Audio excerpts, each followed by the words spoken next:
हमने मुआफी के साथ कहता हूं कश्मीर के पैलेस्टीन बनने का रास्ता खोल दिया है। कश्मीरियों को गले लगाइए, तब कश्मीर अपने आप गले लग जाएगा। आपने अलग कर दिया, वो मुझे दुख है।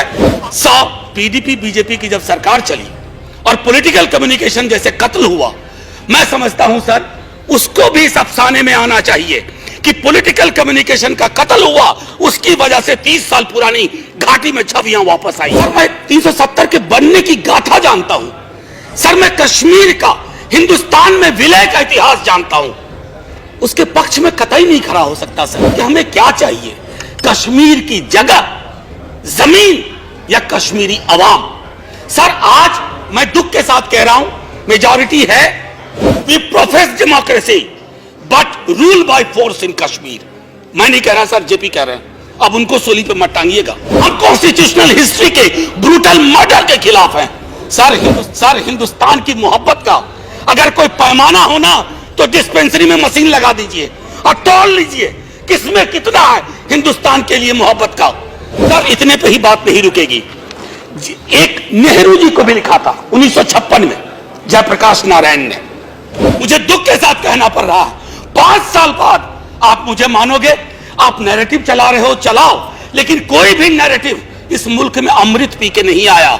हमने पुराने नैरेटिव खत्म होते देखे हैं। अगर आपको कह रहा हूं कि अगर दिन ऐतिहासिक है तो ऐतिहासिक दृष्टि भी होनी चाहिए ना, सुनने की संवेदना भी होनी चाहिए, क्योंकि आज इतिहास दर्ज कर रहा है सर।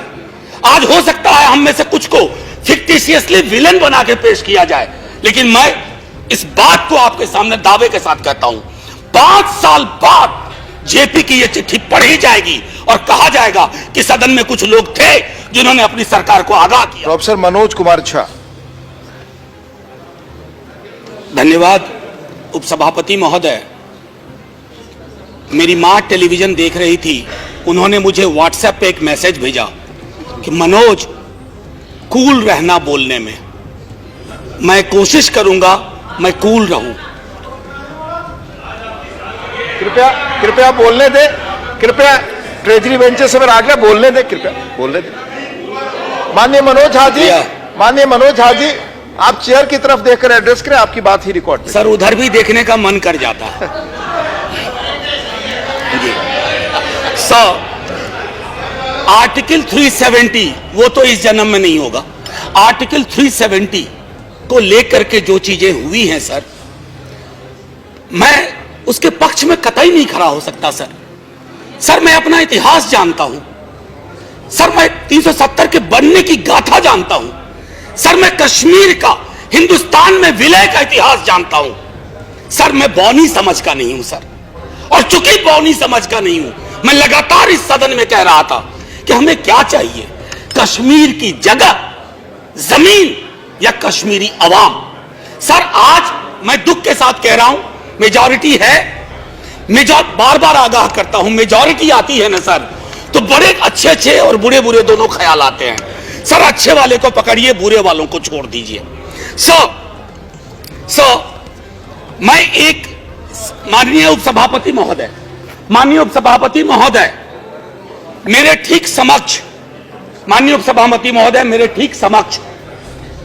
माननीय विधि मंत्री बैठे हुए हैं सर। 1966 में इंदिरा जी को लिखा हुआ जयप्रकाश नारायण जी की चिट्ठी पढ़ रहा हूं, और इसको मान लीजिए आज की तिथि में मेरी चिट्ठी आदरणीय गृह मंत्री जी और आदरणीय प्रधानमंत्री जी के नाम, मैं जेपी की चिट्ठी पढ़ रहा हूं। The Kashmir question has plagued this country for very many years.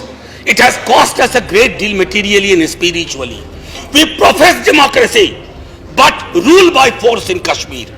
मैं नहीं कह रहा सर, जेपी कह रहे हैं, अब उनको सूली पे मत टांगिएगा. Unless we have auto-suggested ourselves into believing that the general elections have expressed the will of the people. Sir मैं अगले पैराग्राफ में जा रहा हूं, बड़ी लंबी चिट्ठी है. That problem exists not because Pakistan wants to grab Kashmir, but because there is a deep and widespread political discontent among the people. The people of India might be kept in the dark about the true state of affairs in the valley, but every chancellery in New Delhi knows the truth, sir. PDP BJP की जब सरकार चली और political communication जैसे कत्ल हुआ, मैं समझता हूं सर उसको भी इस अफसाने में आना चाहिए कि पॉलिटिकल कम्युनिकेशन का कत्ल हुआ, उसकी वजह से 30 साल पुरानी घाटी में छवियां वापस आई हैं। सर इतने पे ही बात नहीं रुकेगी। एक नेहरू जी को भी लिखा था 1956 में जयप्रकाश नारायण ने। May I also take this opportunity of saying word about Kashmir, merely to put my views before you, without in the least wanting to criticize or influence. What I have learnt, there is a widespread discontent in the valley. All men have to live upon this earth as brothers, irrespective of what national frontiers divide them. World peace is possible upon no other hypothesis. Sir, I believe JP के चाहने वाले और follow करने वाले कुछ लोग उधर भी हैं। क्या हम उस दृष्टिकोण से नहीं सोच सकते? हमारा पूरा दृष्टिकोण है कि इस नैरेटिव को चलाओ। आज ये चलाया जा रहा है कि जो हम विरोध में हैं, हम आपके संवैधानिक मान्यताओं की कमी के विरोध में हैं, हम कॉन्स्टिट्यूशनल हिस्ट्री के ब्रूटल मर्डर के खिलाफ हैं। सर हिंदुस्तान की मोहब्बत का अगर कोई पैमाना होना तो डिस्पेंसरी में मशीन लगा दीजिए और तोल लीजिए किसमें कितना है हिंदुस्तान के लिए मोहब्बत का। सर हो सकता है आपसे कम ना हो, तो मैं इतना ही आग्रह करूंगा, मैं कॉशन कर रहा हूं सर, कल मैं सदन में हूं ना हूं माननीय उपसभापति महोदय, आज हमने मुआफी के साथ कहता हूं कश्मीर के पैलेस्टीन बनने का रास्ता खोल दिया है। सर मुझे दुख के साथ कहना पड़ रहा है, 5 साल बाद आप मुझे मानोगे, आप नैरेटिव चला रहे हो, चलाओ, लेकिन कोई भी नैरेटिव इस मुल्क में अमृत पी के नहीं आया। हमने पुराने नैरेटिव खत्म होते देखे हैं। मैं सिर्फ हाथ जोड़ के विनती करता हूं, अहंकार त्यागिए, कश्मीरियों को गले लगाइए, तब कश्मीर अपने आप गले लग जाएगा। आपने अलग कर दिया, वो मुझे दुख है। सर मैं कभी टोका टाकी नहीं करता हूं। सर माननीय उपसभापति महोदय आपका प्रोटेक्शन चाहिए। आप बोले वैसे भी बहुत बड़ी मेजॉरिटी है और यहाँ जिस प्रकार से लोग इधर से उधर जा रहे हैं, आप इधर तो बड़ा डर भी लगता रहा। आप झाजी अठवले साहब, प्रोफेसर इस जन्म में संभव नहीं है। एनीवे साहब, सर मैं आगे क्या कहूं, बस इतना। दोस्तों आप इधर